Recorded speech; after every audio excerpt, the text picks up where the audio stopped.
할렐루야. 오늘 하나님께 기도하러 우리들은 여기에 나왔습니다. 그런데 기도를 어떻게 하느냐는 매우 중요합니다. 기도는 하나님 앞에 내가 하나님의 뜻을 알아가는 시간이지, 내가 원하는 것, 내 소원, 내가 갈망하는 것만 드리는 게 기도가 아니라는 것이죠. 물론 초신자일 때는 내가 원하는 것을 하나님께 아뢰을 수 있습니다. 기도할 수 있습니다. 그러나 우리의 신앙이 성장하고 성숙해지면서 내가 원하는 것만 구하는 것이 아니라 하나님께서 원하시는 것을 알고 분별할 수 있는 것이 바로 기도의 성숙함이 된다라는 것입니다. 그러므로 오늘 이 시간을 통해 하나님의 뜻과 하나님의 마음을 깨달아서 하나님 앞에 순종하시는 성도님 되시기를 간절히 소망합니다. 오늘 이 본문 말씀이 바로 이 하나님의 백성을 향한 하나님의 뜻과 계획을 보여주는 가장 대표적인 말씀 중에 하나예요. 우리가 이제 어제부터 22장을 보게 됐습니다. 민수기 22장, 23장 그리고 24장까지를 살펴보면은 이스라엘의 그 하나님께서 일하시는 것들과 살짝 똑 떼어져서 발락과 발람의 스토리가 이렇게 중간에 들어가게 됩니다. 그래서 어제 22장의 말씀을 이어서 같이 보게 된다면 이제 간략하게 말씀드리면 모압 왕 발락이 헷갈리시죠? 발락, 발람, 발락이 누구고 막 이러는데 모압 왕 발락이 주술사 발람을 불러가지고 이스라엘을 저주해달라고 말을 하고 있죠. 그런데 이 주술사 발락은 어디에 살고 있었냐면 이 부돌에 위치하고 있었어요. 이제 부돌이라 하면은 오늘날로 지도로 따지면은 시리아 쪽에 있는 나라입니다. 그러니까 이제 그 모압 평지와 이 부돌 시리아 쪽은 약 오늘날로 따지면은 650km나 되는 꽤나 먼 거리에 있는 이제 그 지역까지 가서 발락 주술사를 굳이 발람 주술사죠. 발람 주술사를 굳이 데리고 왔다라는 거예요. 그리고 발람 주술사는 하나님의 뜻을 알고 있었음에도 불구하고 발락이 주는 뇌물, 그러니까 복채의 명예에 눈이 멀어서 이제 이스라엘 백성을 저주하러 발락을 따라갑니다. 그리고 오늘 본문 말씀을 보면은 이제 발락이 발람에게 이제 저주를 해달라고 하는데 이 발람이 총 3번을 저주하게 돼요. 그래서 3절을 보면 언덕길에서 한번 저주하고 13, 14절을 보면은 비스가산 꼭대기에서 저주하고 그 다음에 27, 28절을 보면은 부올산 꼭대기에 가서 총 3번을 저주하게 되는데 문제는 뭐냐면은 발람이 3번 모두 이스라엘을 저주하러 올라갔는데 하나님의 영에 감동되어서 이스라엘을 축복하는 게 아니겠습니까? 그래서 이 축복하는 내용이 첫 번째가 바로 7절에서 8절까지의 말씀인데 우리 다 함께 첫 번째 축복, 물론 더 긴데 우리가 간략해서 조금 살펴보도록 하겠습니다. 7절과 8절 다 함께 읽어보겠습니다. 시작. 발람이 예언을 전하여 말하되 발락이 나를 아람에서 모압 왕이 동쪽 산에서 데려다가 이르기를 와서 나를 위하여 야곱을 저주하라, 와서 이스라엘을 꾸짖으라 한도다.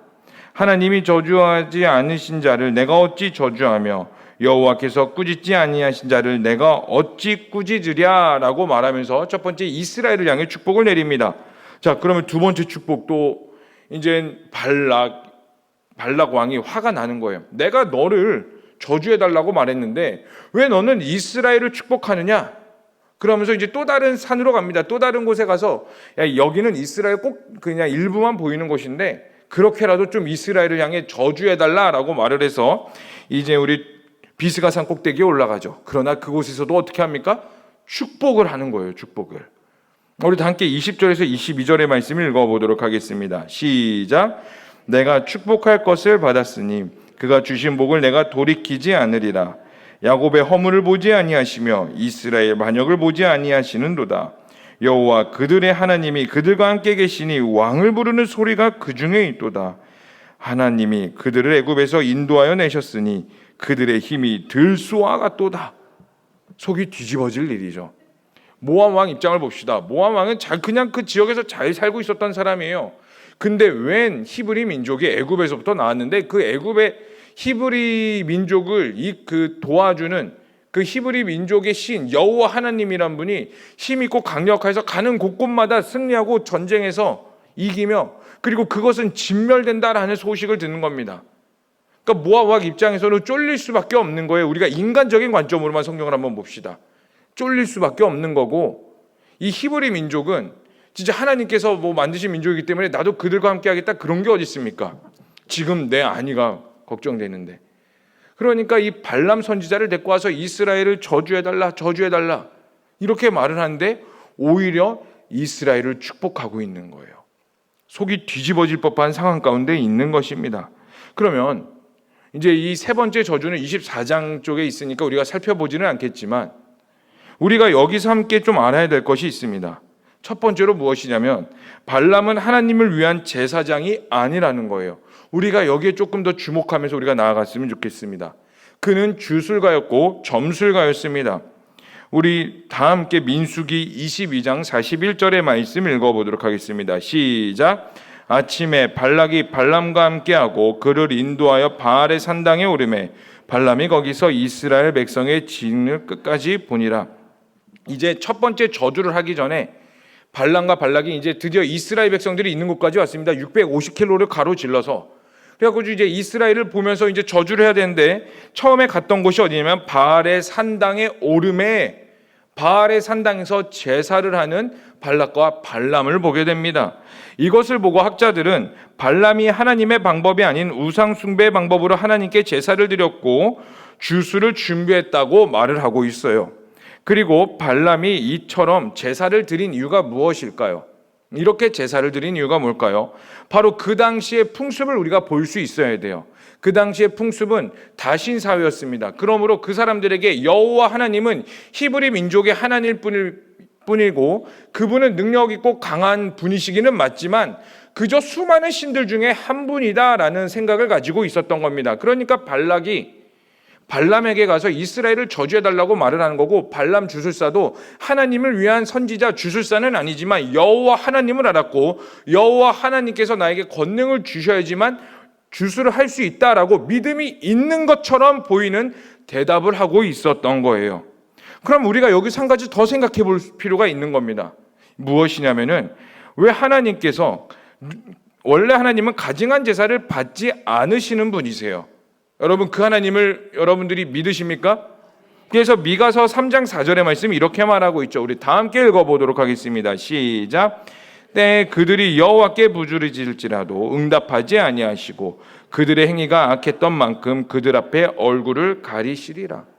아무리 이스라엘 백성이 하나님께서 택하신 민족일지라도 그들의 행위가 거룩하지 않았다면 하나님께서 그들의 제사를 받지 않으셨다고요. 그런데 하나님은 거룩하지 않은 이 발람의 제사 가운데에 임하셨고 이 발람을 통하여 하나님께서 말씀하셨다는 것입니다. 그러면 왜 하나님께서 거룩하지 않고 불의한 발람에게 응답하셨을까요?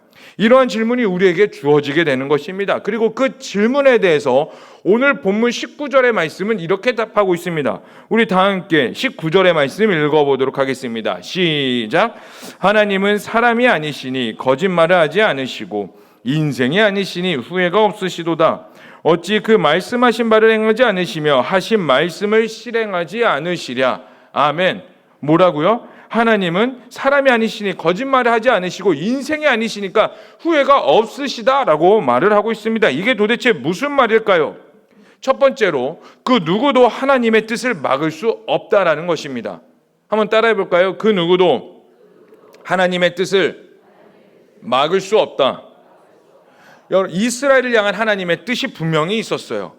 그리고 그 이스라엘을 향한 하나님의 궁극적인 뜻은 출애굽기 19장 5절에서 6절 말씀에 나와 있는데 우리 다 함께 읽어보도록 하겠습니다. 시작. 세계가 다 내게 속하였나니 너희가 내 말을 잘 듣고 내 언약을 지키면 너희는 모든 민족 중에서 내 소유가 되겠고 너희가 내게 대하여 제사장 나라가 되며 거룩한 백성이 되리라. 너는 이 말을 이스라엘 자손에게 전할지니라. 뭐라고요? 너희가 내 언약을 지키면 모든 민족 중에서 내 소유가 되겠다라고 말을 하고 있어요. 그리고 하나님의 거룩한 제사장 나라가 되어서 하나님의 뜻을 이루는 나라가 될 것이다 라고 말을 해주고 있는 거예요. 이것은 이스라엘 백성들이 잘해서가 아니에요. 이스라엘 백성들이 위대해서 그들이 엄청난 똑똑해서 수준 높은 문명을 가지고 있어서가 절대 아닙니다. 오히려 이 성경에서는요 그들에 대해서 뭐라고 표현을 하고 있냐면은 내가 너희를 택한 이유가 너희가 커서가 아니야, 너희 수요가 많아서가 아니야, 오히려 너희는 모든 민족 중에서 가장 작은 민족이다 라고 말을 하고 있어요. 그럼 하나님께서 이스라엘을 부르신 이유는 그저 그냥 이스라엘 백성들을 통하여 하나님께서 하실 일이 있기 때문이라는 겁니다. 그게 하나님의 뜻이고 하나님의 계획하심이라는 거예요.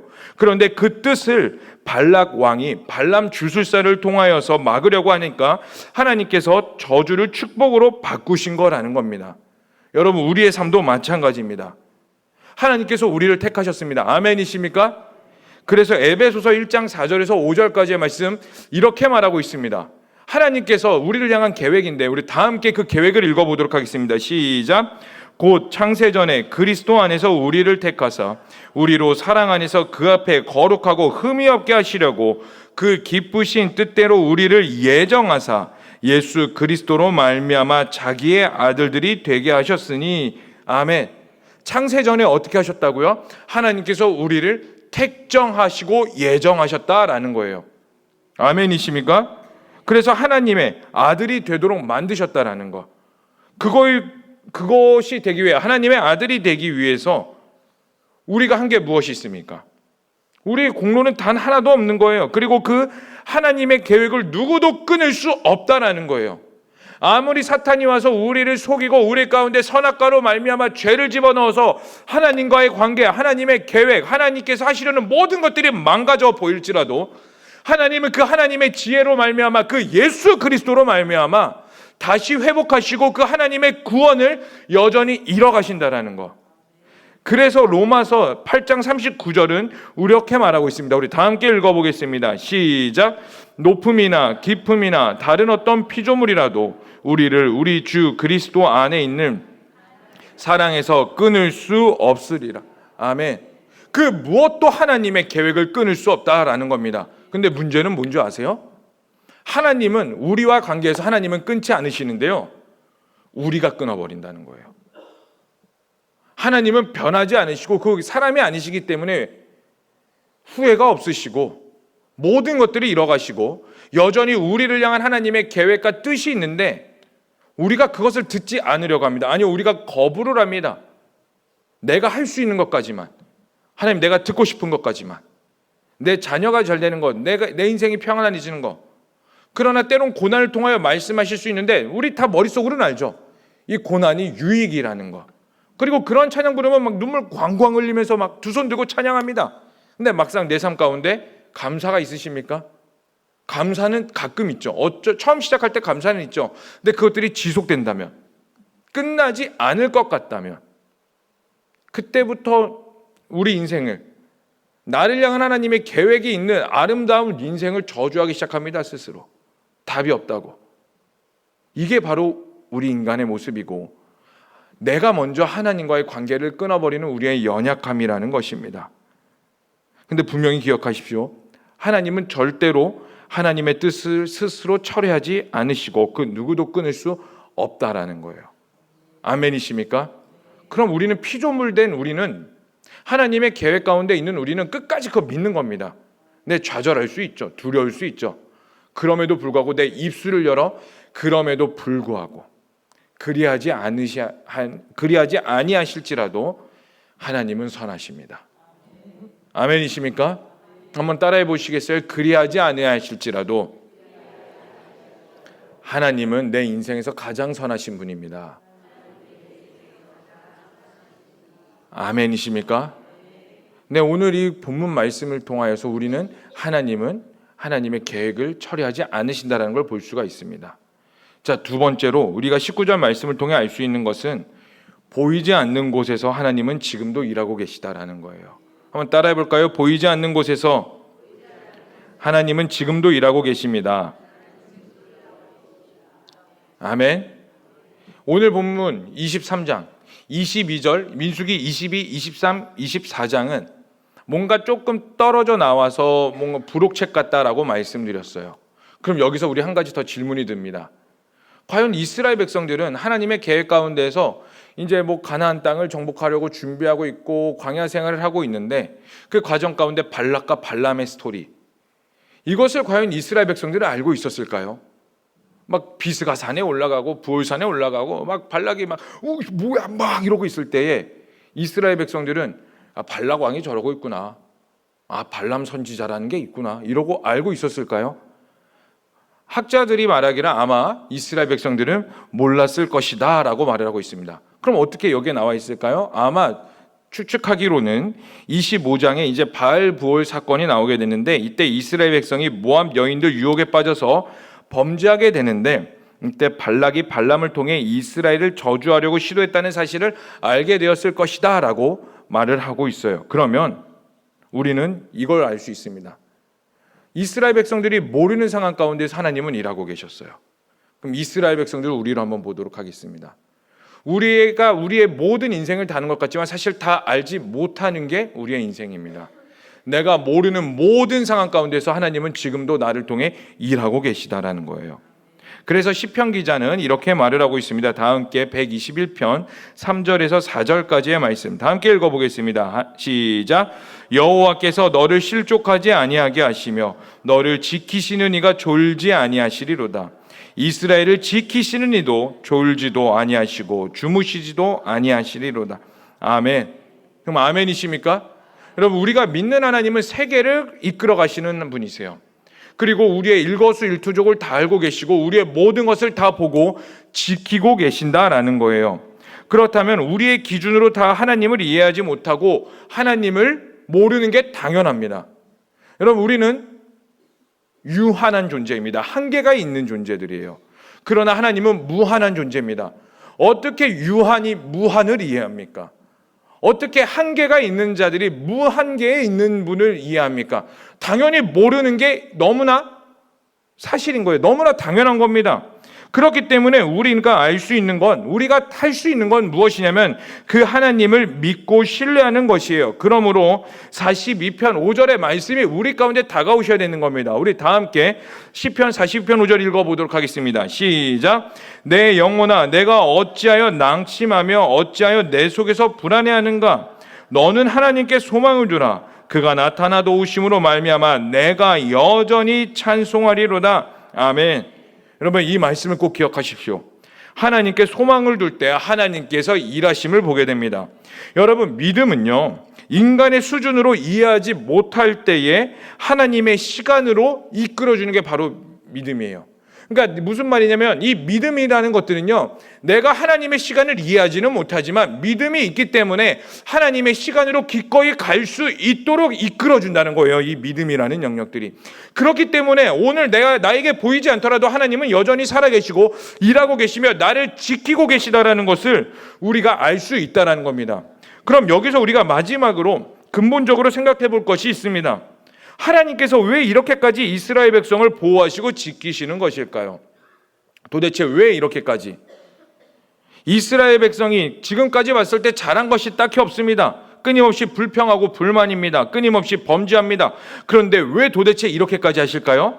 그 중심에는 우리가 출애굽기 15장, 19장에서 읽었듯이 바로 언약이라는 것이 있습니다. 하나님께서 아브라함을 택하시고 부르실 때부터 하시는 언약이 있어요. 아브라함이 믿음의 조상이라고 말하죠. 그 믿음의 조상을 처음 부를 때 하나님께서 하신 계획이 언약이 창세기 17장 8절에서 9절까지의 말씀인데 우리 다 함께 읽어보도록 하겠습니다. 시작. 내가 거류하는 이 땅 곧 가나안 온 땅을 주어 영원한 기업이 되게 하고 나는 그들의 하나님이 되리라. 하나님이 또 아브라함에게 이르시되 그런즉 너는 내 언약을 지키고 내 후손도 대대로 지키라. 아멘. 뭐라고요? 내가 너 민족을 택할 것이고 너의 민족을 통하여 내 기업이 되게 하겠다. 이것을 언약하겠다라고 말씀하시는 거예요. 수백 년이 흘렀음에도 불구하고 인간이 그 하나님의 언약을 잃어버렸을지는 몰라도 하나님은 그 언약을 기억하고 계시기 때문에 그 언약 가운데서 아무리 저주가 다가올지라도 보호하시고 지키시고 이끌어 가신다라는 겁니다. 우리도 마찬가지예요. 우리 구원받을 자격 없습니다. 앞서 살펴봤듯이 하나님께서 우리를 창세전부터 택정하셨고 그 무엇도 하나님과의 사랑에서 끊을 수 없다라고 말했는데 그 하나님과의 사랑을 끊기기에는, 그것을 유지하기에는, 그 하나님의 사랑을 계속 지속하기에는 우리는 너무나 능력이 없고 부족한 자들입니다. 끊임없이 범죄했고 죄지었고 오늘도 하나님을 의심했으며 나의 모든 시선이 하나님께 나와 있지 않습니다. 그럼에도 불구하고 우리를 구원하시기 위해 예수 그리스도를 이 땅 가운데 보내신 이유는, 그리고 지금도 일하고 계시는 이유는 무엇이냐면 그 언약, 우리를 향한 언약이 바로 예수 그리스도이기 때문에, 그래서 성령을 통해서 끊임없이 예수님을 보게 하고 말할 수 없는 탄식으로 우리를 위하여 성령께서 지금도 기도하고 계시다라는 겁니다. 우리 다 함께 히브리서 9장 15절의 말씀 읽어보겠습니다. 시작. 이로 말미암아 그는 새 언약의 중보자시니 이는 첫 언약 때에 범죄한 죄에서 속량하시려고 죽은 부르심을 입은 자로 하여금 영원한 기업의 약속을 얻게 하려 하심이라. 아멘. 정말 아멘이십니까? 우리에게 주어지는 언약은 영원한 기업, 천국이며 하나님의 나라가 되는 것입니다. 하나님의 나라가 우리에게 언약으로 있기 때문에, 그 누구도 끊지 못하는 약속으로 되어 있기 때문에 오늘 우리의 삶을 이겨낼 수 있는 거예요. 아무리 우리의 삶이 힘들고 어려울지라도 기꺼이 담대히 나아갈 수 있으며 싸울 수 있을 것이며 그곳 가운데서 승리를 바라보며 믿음 생활을 할 수 있다는 겁니다. 그런데 문제는 하나님께서 그 언약을 우리의 모든 삶에 이루고 계시는데 우리는 그 언약을 누리지 못하고 있다는 겁니다. 이게 우리의 또 한계예요. 왜 그럴까요? 온통 내 머릿속과 내 마음에 내 갈급함에만 집중되어 있기 때문에. 지금은 아멘이라고 하죠. 들을 때는 네 맞습니다라고 말합니다. 제가 청년들에게 끊임없이 말하는 게 있습니다. 따라해 볼까요? 말하지 못하면 모르는 것이다. 여러분 입술 가운데 하나님의 그 언약에 대해서 고백이 없다면은, 누군가 주입시켜 주기 전에 여러분들이 스스로 그 하나님에 대한 언약에 대한 감사와 기쁨과 여러분들의 삶 가운데 믿음이 없다면요, 우리는 모르는 거예요. 그 언약의 사랑을, 그 깊은 사랑을 깨닫지 못하며 살아가고 있는 겁니다. 누군가가 말해줄 땐 합니다. 누구든지 맞네요 라고 말해요. 근데 이걸 말하지 못하면 모르는 겁니다. 사랑하는 성도님들, 이러한 모습으로 우리가 기도하고 있지는 않았습니까? 다시 돌이키는 겁니다. 하나님의 마음을 아는 자로서 이 시간 우리 회개함으로 돌이킵시다. 우리가 하나님의 사랑을 들을 때는요 너무나 많이 알았습니다. 그런데요, 막상 내 삶 가운데서 내가 기도하고 내가 하나님 앞에 엎드리려고 할 때는 전혀 깨닫지 못하고 기억나지 못합니다. 내가 하나님의 사랑을 모르는 자입니다. 하나님의 언약을 모르는 자입니다. 주님, 나를 불쌍히 여겨주시옵소서. 이 기도가 우리 가운데 있기를 원합니다. 그래서 이 시간 우리 함께 좀 기도해 볼까요? 하나님, 우리를 불쌍히 여겨주시옵소서. 누군가 말할 때는 다 맞는 것 같습니다. 누군가 하나님에 대해서 말할 때는요, 맞아요, 계획하시고 보호하시고 지키시는 분이고 그 언약이 나에게 있습니다 라고는 말할 수 있어요. 근데 내 입에서 나오질 않습니다. 내 입에서 하나님을 향한 감사가 나오지 않습니다. 지금도 나를 보호하고 계시다라는 것을 내가 알지 못합니다. 내가 하나님에 대해서 모르는 자입니다. 주님, 나를 불쌍히 여겨주시옵고 오늘 이 기도 가운데에, 오늘 다시 한 번 더 엎드려지는 시간 가운데 내가 원하는 것을 위해 기도하는 것이 아니라 나를 향한 하나님의 계획을 알게 하여 주시옵소서. 그 영원한 중보자 되시는 예수 그리스도를 더 깊이 알려주시옵소서. 예수 이름에 더 알기를 원합니다. 성령님의 능력에 더 갈급합니다. 주님, 나를 깨워주시옵소서. 내 입술의 기도가 바뀌게 하여 주시옵소서라고 이 시간 우리 다 함께 주여만 부르시면서 기도하시겠습니다. 주여. 하나님, 우리가 예수님에 대해 알기를 원합니다. 하나님, 이 하나님께서 나를 향한 계획이 있으며 그 사랑은 그 누구도 끊을 수 없으며 여전히 우리가 보이지 않는 곳에서 일하고 계시다라는 것을 우리는 들을 때 알베드로 화답하며 이거에 대해서 알고는 있습니다. 근데 정작 기도할 때에, 하나님 앞에 1대1로 대면할 때에 감사가 나오지 않습니다. 원망만 나옵니다. 불평만 나옵니다. 하나님께서 나를 보호하시고 지키신다라는 고백이 없습니다. 내가 하나님에 대해서 모르기 때문입니다. 내가 예수님에 대해서 깊이 알지를 못하기 때문입니다. 이런 우리를 불쌍히 여겨주시옵소서. 성령님, 나의 마음을 깨워주시옵소서. 말할 수 없는 탄식으로 그 누구보다 애통하는 마음으로 기도하고 계시는 그 성령님의 마음에 들리게 하여 주시옵소서. 예수님을 더 깊이 알기를 원합니다. 하나님을 더 깊이 알기를 원합니다. 내가 알았던 지식에서 벗어나 이 믿음이라는 것들을 가지고 내가 보이지 않는 영역, 깨닫지 못하는 영역으로 이끌어 가시는 그 하나님을 신뢰하오니 하나님을 더 알려주시옵소서. 그 언약이 나의 생명이 되게 하여 주시옵소서. 예수 그리스도가 나에게 진짜 언약으로 다가와 승리가 있게 하시고 기쁨이 있게 하여 주시옵고 평화가 있게 하여 주시옵소서. 두렵더라도 나아가게 하여 주시옵소서. 좌절하더라도 다시 믿음으로 일어나서 하나님을 향해 달려가게 하여 주시옵소서. 주님만을 신뢰합니다. 주님만을 찬양합니다.